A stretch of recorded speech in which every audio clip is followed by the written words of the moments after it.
Dikgwedi tše 7 morago ga mafula, badudi ba Peace Valley ba tsenetšwe ke metsi ka ntlong.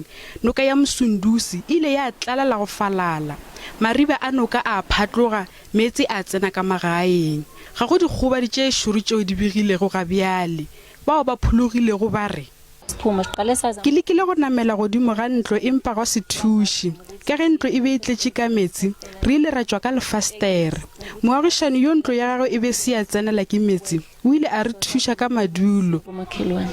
Badudi ba ipiletša go mmušo gore o ba nie mafelo ao ba ka kgonago go aga dintlo tša bona ka leswa.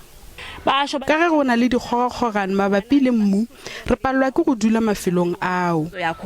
Re kgopela ba mmušo gore o tle ka tsela e nngwe ya go re fa madulo goba mo re ka kgonang go aga gape.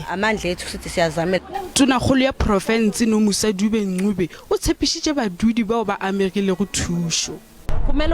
Seo re ka se dirago bjalo ka mmušo ke go lebelela mafelo ao a ratago ke dikotsi tša mohuta o, re kgone go aga mananeo go parra ao a ka thibelago dikotsi tša tlhago.